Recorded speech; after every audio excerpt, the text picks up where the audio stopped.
ద్వితీయోపదేశకాండం 11వ అధ్యాయం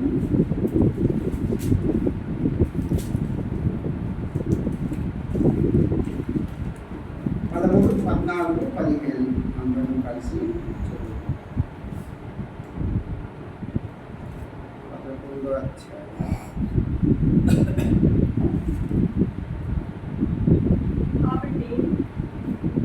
కాబట్టి మీ పూర్ణ హృదయముతోను మీ పూర్ణ ఆత్మతోను మీ దేవుడైన యెహోవాను ప్రేమించి ఆయనను సేవింపవలెనని నేడు నేను మీకు ఇచ్చు ఆజ్ఞలను మీరు జాగ్రత్తగా వినిన యెడల మీ దేశమునకు వర్షము అనగా తొలకరి వానను కడవరి వానను దాని కాలమున కురిపించెదను. అందువలన నీవు నీ ధాన్యమును నీ ద్రాక్షరసమును నీ నూనెను కూర్చుకుందువు. మరియు నీవు తిని తృప్తి పొందినట్లు నీ పశువుల కొరకు నీ చేల యందు గడ్డి మొలిపించెదను. అలాగే 11వ అధ్యాయంలోనే 17వ వచనం, దేని ఎడ్ల యెహోవా మీ మీద కోపపడి ఆకాశమును మూసివేయను, అప్పుడు వాన కురియదు, భూమి పండదు. యెహోవా మీకు ఇచ్చుచున్న ఆ మంచి దేశమున ఉండకుండా మీరు శీఘ్రముగా నశించెదరు. శీఘ్రంగా నశించెదరు. అలాగే 2 దినవృత్తాంతాలు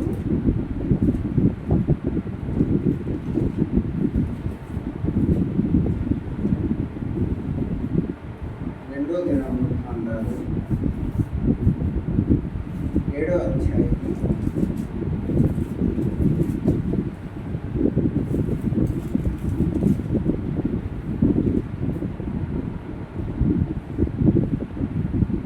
13 నుండి 13, 14, 15.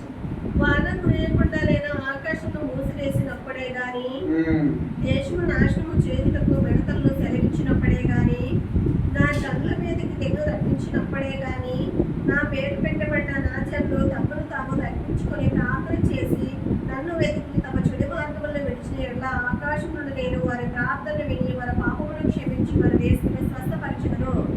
ఈ స్థలమందు చేయబడు ప్రార్థన మీద నా కనుదృష్టి నిల్చును, నా చెవులు దానిని ఆలకించును.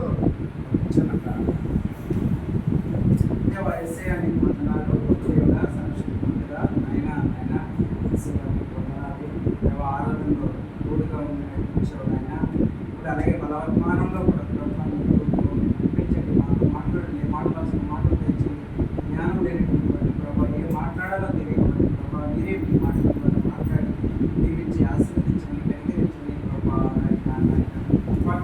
మాతో ఉంచండి, మా అందరితో మాట్లాడి అందరినీ దీవించి ఆశీర్వదించమని ప్రార్థించాలి.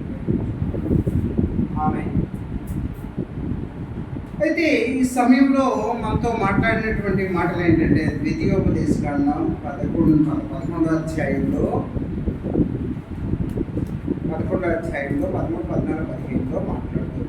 కాబట్టి మీరు పూర్ణ హృదయంతో మీ ఆత్మతో మీ దేవుడైన యెహోవాను ప్రేమించి ఆయన సేవించబడి ఇది మీకు ఇచ్చే ఆజ్ఞలను మీరు జాగ్రత్తగా వినవలను అంటే వినేట మీ దేశమునకు వర్షము అనగా తొలకరి వానను కడవరి వానను ఏంటి దాని కాలము కురిపించదను. అందువలన నీవు మీ ధాన్యమును మీ ద్రాక్షరసమును నీ నూనె కూర్చుకోదు. అంటే మనం బ్రతకడానికి ఆయన ఏర్పాట్లన్నీ చేస్తున్నాడని చెప్తున్నాడు. ఎలాగ ఉండాలట? మీ పూర్ణ హృదయంతో మీ పూర్ణాత్మతో మీ దేవుడైన ఎవరు ప్రేమించవాలి. మీరు అలా ప్రేమించినప్పుడు, అలా ప్రేమించిన ఎడల, అలా ఉన్న ఎడల మీ పంటలు పండిస్తాను, తొలకరి జల్లుడు, కడవరి జల్లుడు, అన్ని వర్షాలు కూడా మీకు కురిపించేటట్లుగా చేస్తాను అని చెప్పినటువంటి ఇంకేం చెప్తున్నాడు అంటే, మరియు నువ్వు తిని తృప్తి వృద్ధి పొందినట్లు నీ పశువుల కొరకు నీ నీ చాలా ఎందు గడ్డి మురిపించదను. ఏంటి మనకే కాదు, ఆ మూగజీవులైనటువంటి పశువుల కొరకు కూడా నీ చేల్లో నేను గడ్డి మురిపిస్తాను. చూసారా, దేవుడు మీకు నేను కావలసినవన్నీ ఇస్తాను, కానీ దానికి ఒక కండిషన్ పెట్టాడు. ఏంటి కండిషన్ అంటే, నీ పూర్ణ హృదయంతో, నీ పూర్ణ ఆత్మతో నీ దేవుడైన యెహోవాను ప్రేమించి ఆయనను సేవిస్తే నీవు ఆయన్ని కానీ సేవించినట్లయితే, నువ్వు ఆయనకి ఇష్టం వచ్చినట్లు నీవు ఉండగలిగినట్లయితే నీకు అన్నీ సమకూరుస్తాను అని చెప్తున్నాడు. ఊరినే దేవుడు ఇవ్వట్లేదు. అంటే నీవు నేను ఈ లోకంలో ఉన్నంత కాలము చక్కగా పోషించుకొని మనకి అవసరంత పంటలు పండి ఆ పంటలు తిని మనం హాయిగా హ్యాపీగా ఇంట్లో ఉండడానికి దేవుడు ఏర్పాటు చేయలేదు. దేవుడు యొక్క ఉద్దేశం ఏంటంటే, నీవు దేవుడిని సంతృప్తిగా హ్యాపీగా నువ్వు ప్రేమించిన ఎడలా, దేవుడిని నువ్వు పూర్ణాత్మతో పూర్ణ హృదయంతో నీ దేవుడిని ప్రేమించిన ఎడలా, సేవించిన ఎడలా నీకు ఇవన్నీ సమకూరుస్తాను అని చెప్తాను. ఇంకా ఏంటంటే, లేని ఎడలా అలాగే లేకపోతే ఏమవుతట, యెహోవా మీ మీద కోపపడి ఆకాశంలో మూసివేయాలి. మనం అలాగే లేనప్పుడు ఆకాశాన్ని మూసివేస్తాను అని చెప్తున్నాడు. అప్పుడు వాన కురియదు, భూమి పండదు, యెహోవా మీకు ఇస్తున్న ఈ మంచి దేశంలో ఉండకుండా మీరు శీఘ్రంగా నశించగలరు. ఈ లోకంలో చాలామందికి ఈ విషయాన్ని తెలియకుండా తెలుసుకోలేకపోతున్నారు. అది ఏంటి అంటే, దేవుడు మనల్ని ఆజ్ఞలు ఇచ్చాడు, ఆజ్ఞాపిస్తూ ఉన్నాడు. మీరు ఇలా ఉండండి, దేవుడిని ఆరాధించండి, దేవుడిని ప్రేమించండి, దేవుడిని తెలుసుకోండి, సువార్తను పంపించి సువార్త అందించి ఎన్నో గొప్ప గొప్ప కార్యాలు దేవుడు చేసినటువంటి ఆ గొప్ప దేవుడు ఎవరన్నీ పరిచయం చేస్తున్నాడు. కానీ ఆ పరిచయం చేసినప్పుడు అది తెలుసుకోలేదు. మీరు నన్ను ప్రేమిస్తే, మీరు నన్ను ఆత్మతో సత్యంతో హృదయంతో మీరు నన్ను ఆరాధిస్తే మీకు ఉన్నత స్థానంలో ఉంచుతాను, మీకు అన్నీ సమకూరుస్తానని చెప్తున్నటువంటి దేవుడిని మనం విడిచిపెట్టేస్తున్నాం. మనం విడిచిపెట్టి ఇంకా ఇక్కడేంటి, ఇంకా 2వ దినవృత్తాంతాల్లో మనతో మాట్లాడుతూ వచ్చాడు. ఏంటంటే 13వ వచనం 7వ అధ్యాయం 13-14లో ఏంటి అంటే, వాన కురియకుండా నేను ఆకాశంను మూసివేసినప్పుడే కానీ, దేశమును నాశనం చేయుటకు మిడతను శపించినప్పుడే కానీ, నా జనుల మీదకి తెగులు రప్పించినప్పుడే కానీ, నా పేరు పెట్టుకున్న నా జనులు తమను తగ్గించుకొని ప్రార్థన చేసి తను వెతికి తమ చెడు మార్గమును విడిచిపెట్టిన ఎట్లా ఆకాశం నుండి నేను వారి ప్రార్థన విని వారి పాపమును క్షమించి వారి దేశంలో స్వస్థపరచదను. ఆ స్థలం నుంచి వారి ప్రార్థనల మీద నా కనుదృష్టి నిలుచును. అయితే దేవుడు ఏం చెప్తున్నాడంటే, నా శివుడు దానిని ఆలకించను. దేవుడు దానికి సజెషన్ కూడా ఇస్తున్నాడు. మీరు పొరపాటున ఎప్పుడైనా మర్చిపోయింది ఎడలా, వాన కురియకుండా మానేసిన ఎడలా, నేను ఆకాశాన్ని మూసివేసిన ఎడలా, దేశం నాశనం అయిపోతున్నప్పుడు కూడా మీకు ఇంకా అవకాశం ఇస్తున్నాను. దేవుడు అసలు మన పట్ల ఆయన చూపిస్తున్నటువంటి ప్రేమ ఎంత గొప్పదంటే, మీకు తెలియక, మీరు దేవుణ్ణి తెలుసుకొనక, దేవుణ్ణి ప్రార్థించక, దేవుణ్ణి ఆరాధించక, దేవుణ్ణి విడిచిపెట్టినప్పుడు, మీరు పాపంలో పడినప్పుడు మీరు ఇంకా మీరు తెలుసుకొని ఏం చేయాలట, నా పేరు పెట్టబడిన నా జనులు తమను తగ్గించుకోవాలి. తగ్గించుకొని ప్రార్థన చేసి నన్ను వెతికి తమ చెడు మార్గమును విడిచిన ఎడల ఆకాశం నేను వారి ప్రార్థన విని వారి పాపమును క్షమించి వారి దేశంలో ఇప్పుడు కూడా ఇంకా ఇంకా ఇంకా ఇంకా మనల్ని అవకాశం ఇస్తూనే ఉన్నాడు అనమాట. దేవుడు ఏం చేస్తున్నాడంటే, నా ప్రజలారా, నా పేరు పెట్టబడిన ప్రజలారా, మీరు ఏం చేస్తారంటే ముందు మీరు తగ్గించుకోండి. ఆ తగ్గించుకునే స్వభావం చాలా గొప్ప స్వభావం అండి. మీకు తగ్గించుకునే స్వభావం. హెచ్చించుకున్నవాడు తగ్గించుకోలేదు, తనకు తాను తగ్గించుకున్నవాడే హెచ్చింపా. అది వాక్యంలో ఉన్నటువంటి మాట. ఎంత తగ్గించుకోవాలంటే, యేసు ప్రభు ఎంత తగ్గించుకున్నాడంటే, ఆయన దేవుడైనప్పటికీ మానవ రూపంలో ఈ లోకంలో ఎంతగా తగ్గించుకున్నాడు. ఆయన గొప్ప దేవుడైనప్పటికీ ఆయన తలుసుకుంటే ఎన్నో చేయగలడు. అయినా సరే తను సిలువ మరణం పొందడానికి ఆయన ఇష్టపడుతూ వచ్చాడు. ఆయన కలువరి శిలువలో సిలువ వేయబడుతూ వచ్చాడు. ఆయన తన ప్రాణం ఇస్తూ వచ్చాడు. కానీ ఆయన ఒక్క మాట తలుచుకుంటే ఈ లోకమంతా కూడా మసైపోయి ఉండేది. కానీ ఆయన తగ్గించుకున్న స్వభావం చూస్తే ఎంతో తగ్గించుకున్నాడు. ఇక్కడ అదే చెప్తున్నాడు. మొదటిది ఏంటి అంటే మనల్ని మనం తగ్గించుకోవడం. దాని తర్వాత ఇంకేంటి అంటే వేరు పెట్టబడిన ప్రజలు తమను తగ్గించుకునే ప్రార్థన చేసి వెతకాలి. ఏమంటాడు? వెతకమంటున్నాడు. నన్ను వెతకండి, ఎక్కడ ఉంటానని వెతకండి, నేను ఏ ప్రాంతంలో ఉంటానో వెతకండి, నేను ఎలా అయితే దొరుకుతానో దానికోసం వెతకండి. ఆ వెతికిన తర్వాత ఏమన్నాడు? చెడు మార్గంలో విడిచిపెట్టండి. అంటే పశ్చాత్తాపపడండి. మనం తెలియక చేసాము. ఆ చెడు మార్గాన్ని విడిచిపెట్టి పశ్చాత్తాపపడాలి. ప్రభువా, నేను తెలియక చేశాను, నన్ను క్షమించు. అప్పుడు ఏం చేస్తాడట? అప్పుడు ఆకాశం నుండి నేను వారి ప్రార్థన వింటాను. ప్రార్థన విని వారి పాపములను క్షమించి వారి దేశంలో నేను స్వస్థపరుస్తాను. మళ్ళీ వర్షాన్ని ఇస్తాను, మళ్ళీ కడవల వర్షాన్ని ఇస్తాను, మళ్ళీ తొలకరజల్లుని ఇస్తాను, మళ్ళీ పంటలు పడేటట్టు చేస్తాను. అంటే దేవుడు 7 మార్లు పడిపోయినా మనల్ని విడిచిపెట్టిన దేవుడు మనల్ని చేయబట్టి నడిపించి ఇంకా ఎక్కడ నా బిడ్డ ఇంకా నన్ను మళ్ళీ ఇంకా మర్చిపోకుండా పిలుస్తాడా, లేకపోతే ఇంకా నా దగ్గరికి వస్తాడా అని ఎదురు చూసినటువంటి మనము తెలుసుకున్నాము ఈవేళ ఆయన సన్నిధిలో. అసలు మనకి ఈ 3 మాటలు అసలు చేయడం వల్ల మనకి ఏమిటి, ఎలా జరుగుతుందని ఒకసారి చూద్దాం. ఏంటి అంటే మనం తగ్గించుకోవడం వల్ల ఏం జరుగుతుంది, దేవుని వెతకడం వల్ల ఏం జరుగుతుంది, మనం పశ్చాత్తాపడడం వల్ల ఏం జరుగుతుంది, మాటలు చూసుకొని మనము పగలో చేయగలం. అయితే ఒకసారి మనము బైబిల్ పదవుల్ని వాడుకొని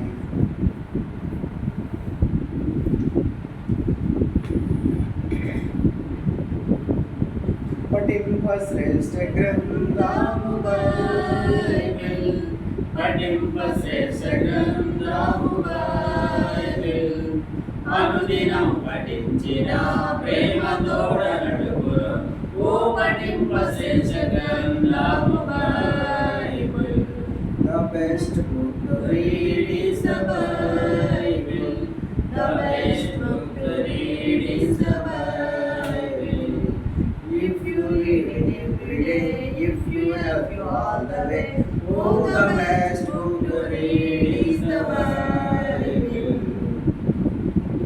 గొప్ప బైబిల్ని దాన్ని మనం రీడ్ చేయడం వలన మనల్ని, మన లైఫ్ని నడిపిస్తుంది, మనల్ని ఎంతగానో నడిపిస్తుంది. కాబట్టి ఆ బెస్ట్ బుక్ని, ప్రపంచంలోనే అతి బెస్ట్ బుక్ ఏది అంటే బైబిల్. ఇంకా ఏది కాదు, ఏది లేదు అని చెప్తున్నారు. ఏంటి అంటే బైబిల్ అన్ని గ్రంథాలు రోజుకి కొన్ని లక్షల గ్రంథాలు సేల్ అవుతున్నాయి. ప్రపంచం మొత్తం చూసుకుంటే ఇంకా ఏ పుస్తకాలు కూడా అన్ని సేల్ అనేవి అవ్వడం లేదు. అయితే ఇప్పుడు మనం చదువుతుంది ఏంటి అంటే 2వ దినవృత్తాంతాల్లో మొదటిది మనం ఈ వాక్యంలో 17వ వాక్యంలో 14వ వాక్యంలో చూసుకుంది ఏంటి అంటే మీరు నా పేరు పెట్టబడిన నా జనులు తమను తగ్గించుకోవడం. ఆ తగ్గించుకోవడం వల్ల ఏం జరుగుతుందో మనము చూద్దాం. కీర్తనలు 51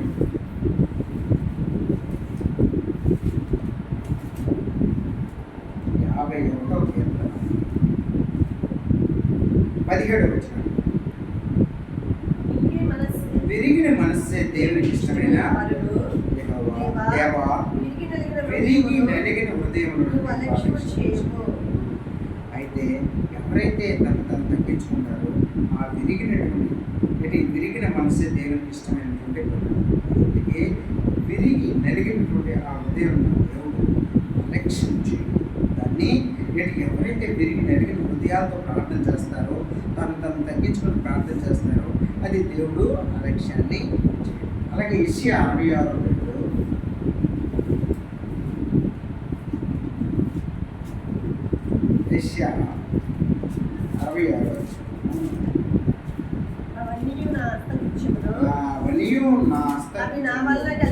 అవి నా వలన కలిగినవి యెహోవా సెలవిచ్చుచున్నాడు.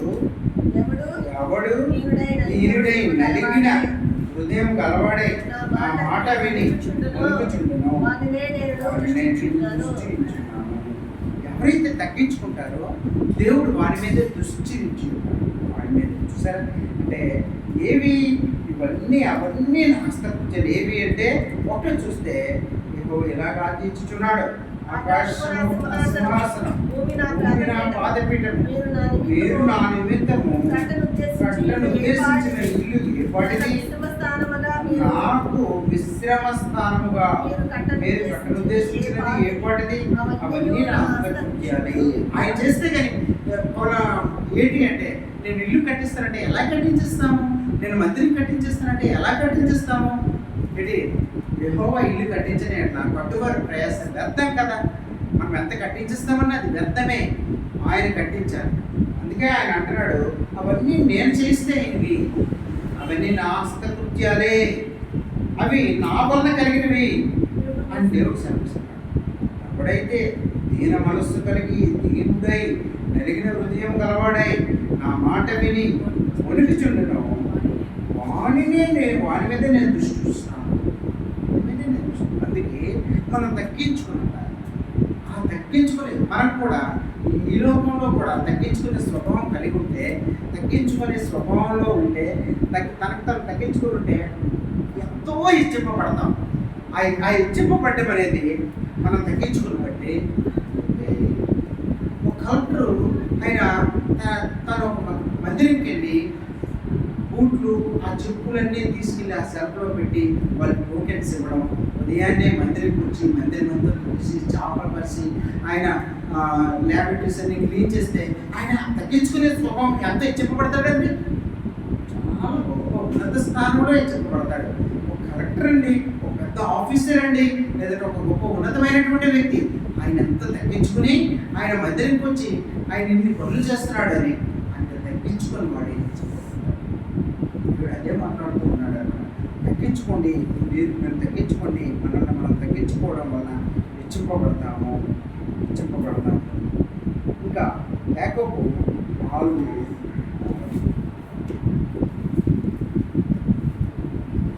4వ అధ్యాయము 4వ వచనం.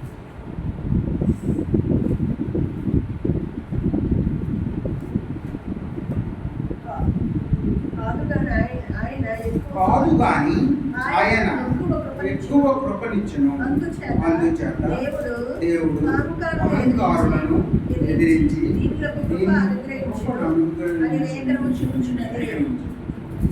చూడండి, దీనులకు అహంకారాన్ని ఎవరైతే దీన మనసు కలిగి ఉంటారో, ఎవరైతే తను తగ్గించుకుని ఉంటారో, ఏంటి ఆ దీన మనసు కలిగినటువంటి వాళ్ళకి ఆ దీనులకు కృప అనుగ్రహించును అనే లేఖనము. అహంకారాన్ని దేవుడు విడిచిపెట్టేస్తాడు, వాడిని పట్టించుకోడు. కానీ ఎవరైతే దీన మనసు కలిగి ఉంటారో, ఎవరు దీనులై ఉంటారో ఏంటి వారికి దేవుడు కృప ఇస్తాడు. కాబట్టి మనం తగ్గించుకోవడం వల్ల అది ఆ విషయాన్ని మనతో చెప్తూ ఉన్నాడు. ఏంటి అంటే, నా పేరు పెట్టబడినటువంటి నా ప్రజలు మీరు ఏం చేయాలంటే తాము తగ్గించుకొని ప్రార్థన చేయాలి. ఆ తగ్గించుకునే స్వభావం అన్నమాట.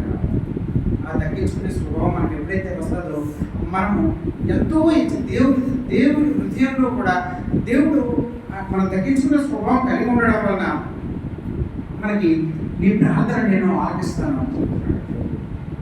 నేను అహంకారాన్ని నేను పట్టించుకోను, అహంకారం వైపు నేను చూడను. ఎవరైతే దీన మనసు కలిగి ఉంటారో, ఎవరు దీన స్వభావం కలిగి ఉంటారో, నేను ఎవరైతే తగ్గించుకుని ఉంటారో వాళ్ళని నేను పట్టించుకుంటాను. ఓకే, రెండోది ఇక్కడ ఏంటి అంటే దేవుణ్ణి వెతకాలి అంటే తనతో తగ్గించుకుని వెతికి తమ చెడు మార్గమును విడిచిన ఎలా వెతకాలి. దేవుణ్ణి మనము వెతకాలి. ఆ వెతకడం వల్ల ఏం జరుగుతుందని చూద్దాం. 2వ దినవృత్తాంతాల్లో 15వ అధ్యాయము 2వ వచనాన్ని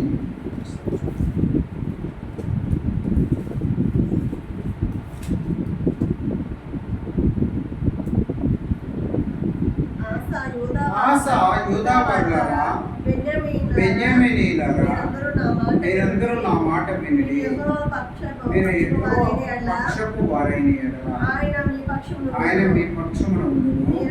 మీరు ఆయన యొద్ద విచారణ చేసిన యెడల ఆయన మీకు ప్రత్యక్షమగును. మీరు ఆయనను మీరు ఆయనను విసర్జించిన విసర్జించిన ఆయన ఎడల మిమ్మల్ని విసర్జించను. ఆయన వెతకండి. ఎలా వెతకండి అంటే ఏంటి ఆశ ఏంటి అంటే ఉదావర్లారా, బెన్యమీలారా, ఏంటి ఆశావర్ల చెప్తుంది, మీరు అందరూ నా మాట వినండి, దేవుడిని వెతకండి. మీరు యెహోవా పక్షము వారైన ఎడలా, నేను దేవుని బిడ్డలైన ఎడలా మీరు మీ పక్షము ఆయన మీ పక్షము మీరు ఆయన యొక్క విచారణ చేసిన ఎడలా ఆయన మీకు ప్రత్యక్షము, ఆయన మనకి ఎదిగి ఎడలా ఆయన మనకి ప్రత్యక్షమై ఏంటి ఆయన మన ప్రార్థన విని ఆయన లేదంటే ఏమవుతుందని చెప్తున్నాడు, విచారణ చేసిన ఎడలా ఆయన మీకు ప్రత్యక్షమవును.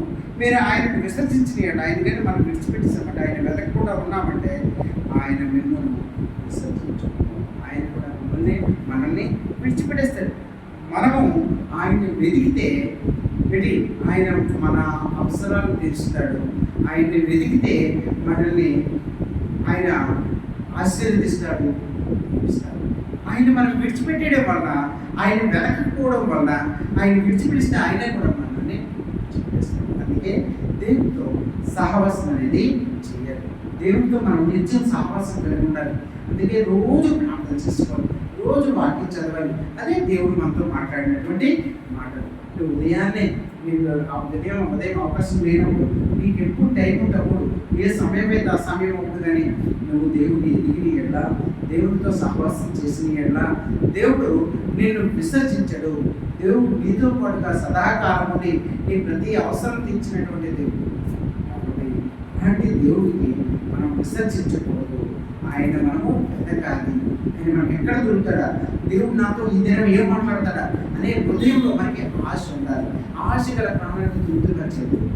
ఆ ఆశ నీలో నాలో ఉండాలి, ఆశ కలిగి ఉండాలి. ఆ ఆశ ఉన్నప్పుడే మనం ఉదయాన్నే మనం ప్రార్థన చేసినప్పుడు మనం అనుకోవాలి, దేవుడు ఈ దినం నాతో ఏం మాట్లాడతాడా. ఆదివారం వేళ ఆరాధన దినము, దేవుని అంటే పునరుద్ధాన దినము, ఈ దినం నాడు దేవుడు నాతో ఏం మాట్లాడతాడా అనే ఉద్దేశంతో మనం అందరికీ వచ్చినప్పుడు దేవుడు నాతో ఏదో ఒక మాట అనేది దేవుడు మాట్లాడినటువంటి ఆ మాట కోసం మనం ఎదురు చూస్తూ ఉండాలి, వెతకాలి. ఆ వెతికి అంటే మన హృదయ ఆలోచనలు ఎలా ఉండాలంటే, దేవుడు నేను ఈ దినం మందిరం వెళ్తే దేవుడు ఈ దినం నాతో ఏదో మాట్లాడతాడు. ఆ దేవుడి మాట కోసం మనం ఎదురు చూస్తూ ఉండాలి. ఆ మాట కోసం మనం వెతకాలి. అది వాక్యం వాక్యమే దేవుడే ఉండను. ఆ వాక్యం ద్వారా ఈ దినం ప్రతి ఆదివారం నీతో నాతో మాట్లాడుతున్నాడు. ఉదయాన్నే నువ్వు బైబిల్ చదివేయడం నీతో నాతో దేవుడు మాట్లాడుతూ ఉన్నాడు. ఏం మాట్లాడతాడని ఆశగా ప్రాణానికి దీన్ని మనము కలిగి ఉండాలి. అలాగే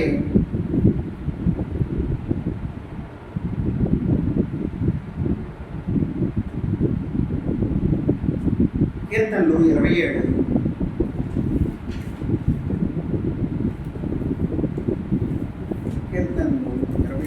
8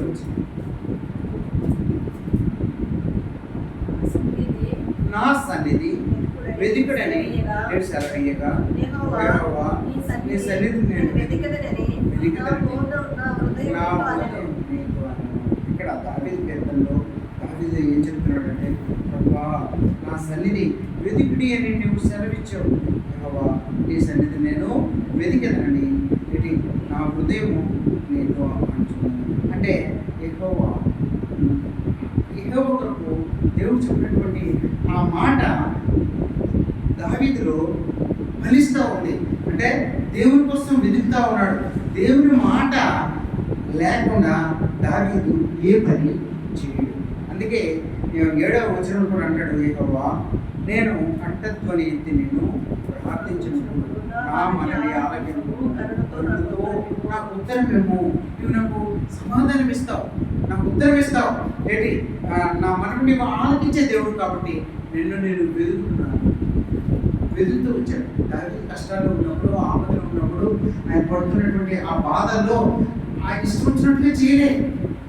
ఆయన ప్రార్థన చేస్తూ వచ్చాడు, ప్రభువా దేవా నా పరిస్థితి చూస్తే ఎలా ఉంది, నేను ఇంకా వీళ్ళతో రాళ్ళతో పట్టబడతాను, ఇంకా నన్ను చంపబడతాను అని దేవుడి దగ్గర మొరపెట్టినప్పుడు దేవుడు సెలవిస్తూ ఉన్నాడు, నువ్వు వెళ్ళు, నీ శత్రువులు నువ్వు జయించగలవు అని దేవుడు సెలవిస్తూ వచ్చాడు. వెతకాలి. మనం ఎప్పుడైతే ఆయన కోసం మనం వెతుకుతామో, వెతికినప్పుడు ఆయన తప్పనిసరిగా మనకు వెతకాలి. వాక్యంలో వెతకాలి. రోజు ప్రార్థనలో ఆయనతో పాటుగా మనము వెతికి ఆయన నాతో నీవు మాట్లాడతాడా అని ఆశ కలిగి ఉండాలన్నమాట. అలాగే కీర్తనలు 34:10 రాశాడు.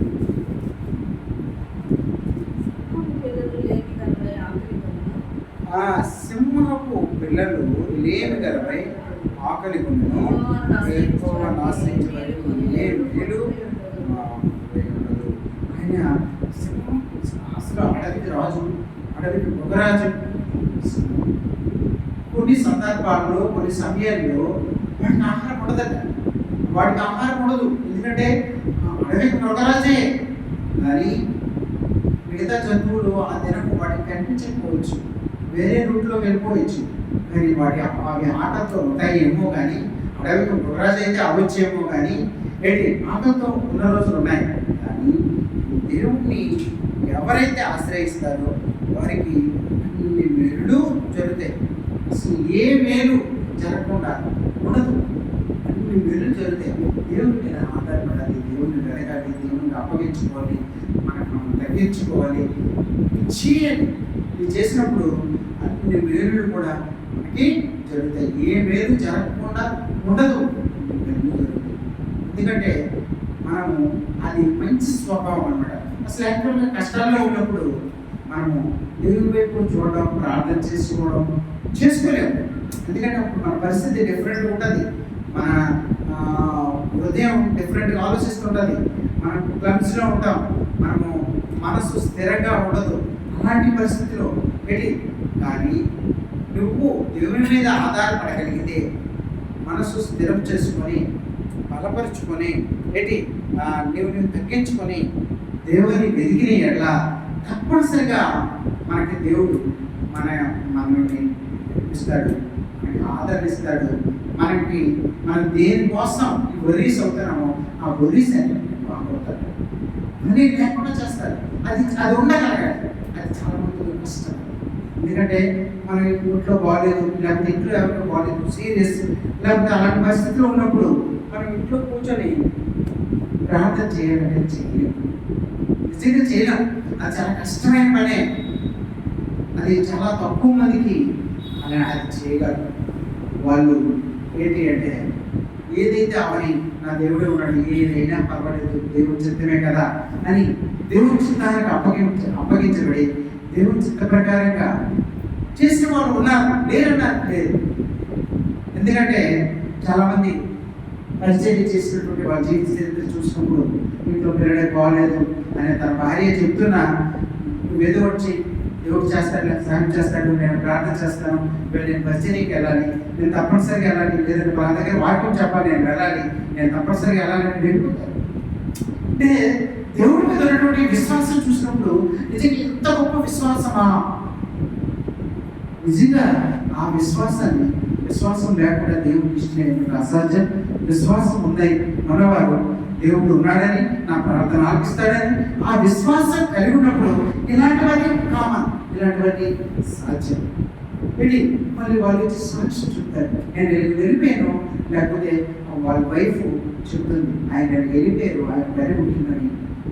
నేను అనుకున్నాను బాబు ఏమైపోద్దో అని, కానీ దేవుడు చాలా చేశాడు, చాలా సహాయం చేశాడు, పూర్తి స్వస్థతనిచ్చాడు. అది ఎంత గొప్ప ఆశీర్వాదం అండి. వినడానికే అద్భుతాలు. అలాంటి దేవుడిని మనం తగ్గించుకొని పెట్టి ఆయన వెతికిన ఎడల ఆయన మనల్ని విడిచిపెట్టినటువంటి దేవుడు కాదు. కాబట్టి అది రావాలి, నీకు నాకు అది రావాలని దానికోసం మనం ప్రార్థన చేసుకోవాలి. చాలా మంది మనం వింటే ఇవన్నీ మనకి ఏమనిపిస్తుంది అంటే ఇలాంటి స్వప్నం మాకు వచ్చిన బాగుండేమో అని అది రావాలంటే ప్రార్థన చేసుకోవాలి, దానికోసం ప్రయాసపడాలి. ప్రయాస ప్రభునందుకు అర్థం కాదు, ప్రయాస ప్రభునందుకు అర్థం కాదు. ప్రభునందుకు మనం ప్రయాసపడ్డామంటే ఆ ప్రయాస తప్పనిసరిగా దేవుడు ఇస్తాడు తప్పకుండా. అందుకే మనము దేవుని అడగాలి. ఇంకా వెతికిన ఎడల ఇంకేం జరుగుతుందో ఒకసారి చూద్దాం. అలాగే 69 కీర్తన 69:32 బాధపడేవారు దాన్ని చూసి సంతోషించారు. దేవుని వెతుకువారులారా మీ ప్రాణము తప్పాలని కాక. చూసారా? అయితే దేవుని వెతికిన వారికి వారి ప్రాణము సాఫీగా జరుగుతుంది. వారి ప్రాణం తప్పలేదు.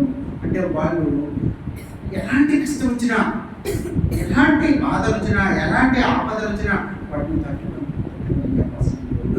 సార్. మనం ఆపదలు ఉన్నప్పుడు నువ్వు ఆయన వైపే చూసి ఆయన వైపే నువ్వు ఉండే అట్లా ఆయన నేను తట్టుకొని శక్తినే ఇస్తాడు, లేదంటే ఆపదను తీసివేస్తాడు, లేకపోతే ఆ ఆపదను ఎదుర్కొనే శక్తినైనా ఇస్తాడు.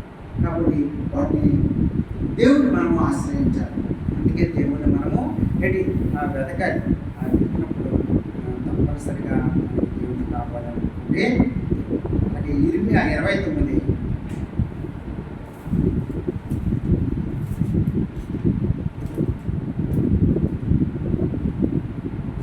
ఇర్మియా 29:12 మీరు నాకు మొరపెట్టుదురేని మీరు నాకు మొరపెట్టుదురేని మీరు నాకు ప్రార్థన చేయొచ్చు ఉద్దరేమి నేను మీ మనవి ఆలకించును. ఒకసారి 11 వచ్చింది. నేను మిమ్మల్ని కూర్చే ఉద్దేశించిన సంగతులను నెరవేరును. రాబో కాలమందు మీకు నిరీక్షణ కలుగునట్లుగాను అవి సమాధానకరమైన ఉద్దేశములే కానీ హానికరమైనవి కావు. మీరు నాకు మొరపెట్టుదురేని మీరు నాకు ప్రార్థన చేసి ఉంటేని నేను మనవి ఆలకిస్తున్నాను. అంటే ఆయన మనము వెతకాలి. ఆయన అదే చెప్తున్నాడు ఏంటంటే నేను మిమ్మల్ని కూర్చే ఉద్దేశించిన సంగతి నేను ఎరుగుతున్నాను. అంటే నేను మిమ్మల్ని కూర్చి మనల్ని కూర్చే అన్ని విషయాలు దేవునికి తెలుసు. రాబో కాలంలో మీకు నిరీక్షణ కలుగు. మనం వెయిట్ చేసే గుణం వచ్చినట్లుగా నిరీక్షణ కలిగినట్లుగా ఏంటి అవి సమాధానకరమైనటువంటి ఉద్దేశాలే కానీ హానికరమైనవి. అది దేవుని అంటే దేవుని కొరకు మనం నిరీక్షణ కలిగి ఉన్నప్పుడు, దేవుని కొరకు వేచి ఉన్నప్పుడు అవి సమాధానకరమైనవి.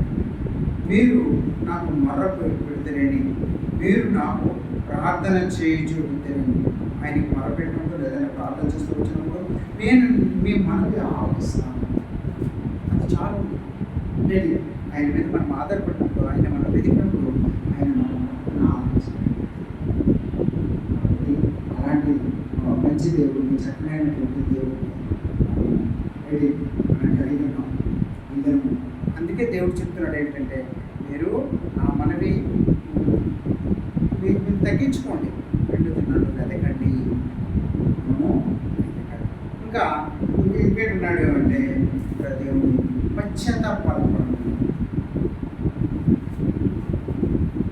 2వ దినవృత్తాంతంలో మొదటి ఏంటి అంటే మీరు నా పేరు పెట్టబడినటువంటి దొంగతో తగ్గించుకున్నాడు. తర్వాత ప్రార్థన చేసి నన్ను వెతకమన్నాడు. తర్వాత చెడు మార్గమును విడిచిన అంటే పశ్చాత్తాపడాలి. మనం చేసాము, తెలియచేసాము, పశ్చాత్తాపడాలి. మనం పశ్చాత్తాపడినప్పుడు ఏంటి దేవుడు మనం ఏం చేస్తారో ఒకసారి వాటిని చూసుకొని మనము మనలో వేద్దాం. పశ్చాత్తాపడడం అంటే చెడు మార్గాన్ని విడిచిన ఎడలా లెవిక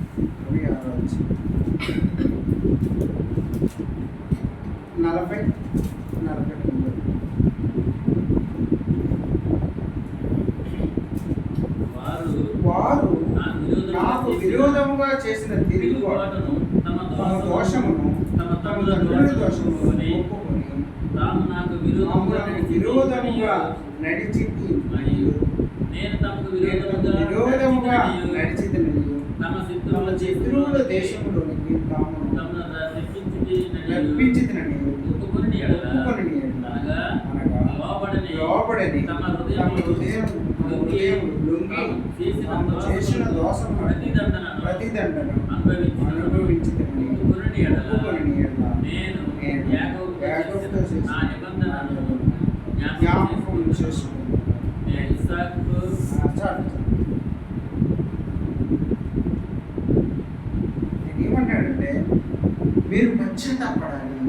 మీ పూర్వీకులు చేసినట్టు వాళ్ళు చేసినటువంటి తప్పులేంటి? దేవుడు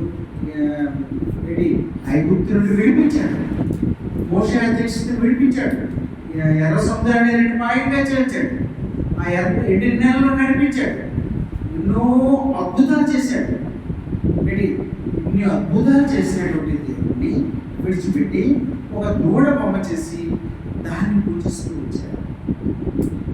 అంటే వాళ్ళు చేసినటువంటి చెడు పనులు, వాళ్ళు చేసినటువంటి పాప పనులన్నీ కూడా దేవుడి దగ్గర ఒప్పుకుంటే అదే అంటాడు, పశ్చాత్తాపడి ఎలా మీరు కానీ పశ్చాత్తాపడితే నేను క్షమిస్తాను అంటాడు.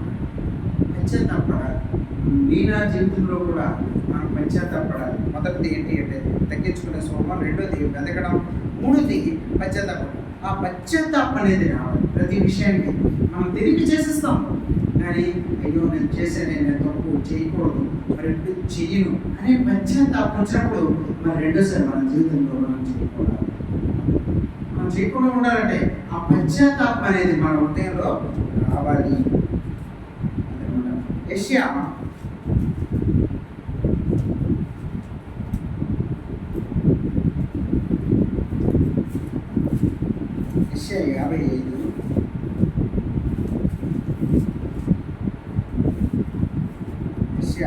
55 6వ వచనం. యెహోవా మీకు దొరుకు కాలమందు ఆయనను వెతుకుడి, ఆయన సమీపంలో ఉండగా ఆయనను వేడుకుడి. 7వ కూడా భక్తిహీనులు తమ మార్గమును విడవవలెను, దుష్టులు తమ తలంపులను మానవలను, వారు యెహోవాను తిరిగి ఆయన వారి యందు జాలిపడు. వారు మన దేవుని వైపు తిరిగి ఆయన గొప్పగా క్షమిస్తాడు. ఆయన గొప్పగా క్షమిస్తాడు. అంటే యెహోవా మీ వరకు కాలమందు ఆయన వెతకాలి. ఆయన మనం వెతికి ఎట్లా, ఆయన మనం పశ్చాత్తాపడిన ఎట్లా, మనం తగ్గించుకుని ఎట్లా, ఆయన సమీపంలో ఉన్నటువంటి దేవుడు. భక్తిహీనులు తమ మార్గము విడువలను, దుష్టులు తమ తలంపులను మానవుడు, వారి ఎల్లో వైపు తిరిగిన ఎట్లా ఆయన వారి ఎందుకు ఆ జాలిపడ్డ దేవుడు ఏ వైపు జాలిపడడం కాకుండా ఎవరైతే అన్యేది ఉన్నారో, ఎవరైతే దేవుడిని ఎరిగిన వారు ఉన్నారో, ఎరిగి మళ్ళీ లోకంలో కలిసిపోయినటువంటి వారి వైపు కూడా దేవుడు జాలి. ఆయన వెతకాలి, ఆయన వెతికి ఆయన వైపు తిరగాలి. అదనమాట పశ్చాత్తాపడాలి. ఆ పశ్చాత్తాపం అనేది మనలో రావాలన్నమాట. అంటే మరి ఎప్పుడు కూడా నేను తప్పైపోయింది ప్రభావం క్షమించు, తెలియక చేశాను అనే పశ్చాత్తాపం. అదనమాట ఆ పశ్చాత్తాపం అనేది మన హృదయం రావాలన్నమాట. ఈ చాలామంది మనం చూస్తూ ఉంటాము, పశ్చాత్తాపం అంటే ఎలా ఉంటుందంటే ఇక్కడ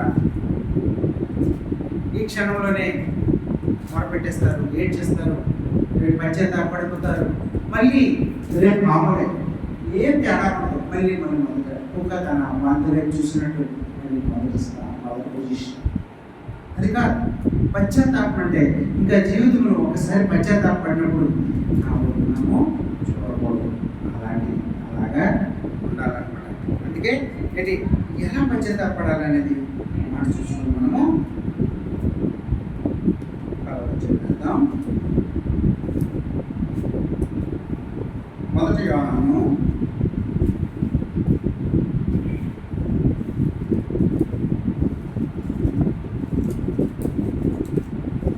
1:9 మన పాపంలో మనము ఒప్పుకొని ఎడలా ఆయన నమ్మదగిన వాడు నీతిమంతుడు కనుక ఆయన మన పాపములన్నీ క్షమించే సంస్థని మన పాపాలను మనం ఒప్పుకోవాలి. అలా పశ్చాత్తాపడాలి. ఏంటి ఒప్పుకొని ఎట్లా ఆయన నమ్మదగిన వాడు నీతిమంతుడు కాబట్టి మన పాపాలన్నింటినీ కూడా క్షమిస్తారు. కాబట్టి మన పాపం ఏమిటి అంటే మనము పశ్చాత్తాపం అనేది, ఆ పశ్చాత్తాప మనసు అనేది మనకి కావాలన్నమాట. పశ్చాత్తాపం అంటే మనము చెడు ఆలోచనలు, చెడు తలంపులు, పాపపు ఆలోచనలు ఏమైనా వచ్చినప్పుడు మనము ప్రతి దినము కూడా మనం పట్టుకోవాలి. అంటే మనము దేవుళ్ళు ఆయన రక్తం ద్వారా మనం కడిగి స్థిరపరిచి బలపరిచి ఏ దినం ఆ దినమే నిన్న నేను ప్రార్థన చేస్తున్నాను, నేను నా పాపాలను ఒప్పుకున్నానంటే ఈ దినమే ఏ దినము ఆ దినమే దేవుని దినాన్ని ఒప్పుకొని పశ్చాత్తాపం అనేది ఉండాలి. పశ్చాత్తాపం పడినప్పుడు దేవుడు తప్పకుండా మన ప్రతి పాపాన్ని కడిగి మన పవిత్రంగా చేసుకుంటాడు. అందుకే దేవుడు ఏం చెప్తున్నాడు అంటే దేవుడు మనతో మాట్లాడినటువంటి మాటలు ఏంటంటే 2వ దినవృత్తాంతాలు 7వ అధ్యాయంలో 11-20 వరకు మాట్లాడుతూ వచ్చాడు. మనం తగ్గించుకోవాలని, దేవుడిని వెతకాలని, పశ్చాత్తాపం మనం చేసినప్పుడు దేవుడు మనల్ని విడిచిపెట్టే దేవుడు కాదు. మనల్ని నడిపిస్తూ, మన అవసరాలు తీరుస్తూ, మనల్ని ఆశీర్వదించి కాపాడి మన కుటుంబాన్ని బ్లెస్సింగ్స్ ఇచ్చినటువంటి దేవుడు. మనము తగ్గించుకోవాలి, వెతకాలి. పశ్చాత్తాపం అనేది మనం చేయాలి. దీనికి మనము మరలో చేయవేద్దాం. మరలో చేసినప్పుడు ఒకసారి మొదట కొరింథీయుల్లో 11వ అధ్యాయము 28వ వచనాన్ని చదువుతున్నాం.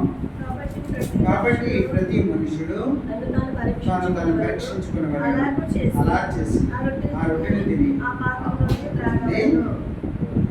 ప్రతి మనుషుడు కూడా తను పరీక్షించుకున్నాడు. మనం బలలో చేయవేసే ముందు మన స్వభావం ఎలా ఉంది, మన నడవడికి ఎలా ఉంది, నేను బలకి అనుకుంటున్నాను కాదా అనేది మనము పరిశీలించుకుని అందులో యోగ్యంగా చేయవేయాలి. వేసేటప్పుడు మనము అన్నీ ఒప్పుకోవాలి. ప్రతి ఒక్కటి కూడా దేవుని ఒప్పుకొని మనం దానిలో చేయవేయాలన్నమాట.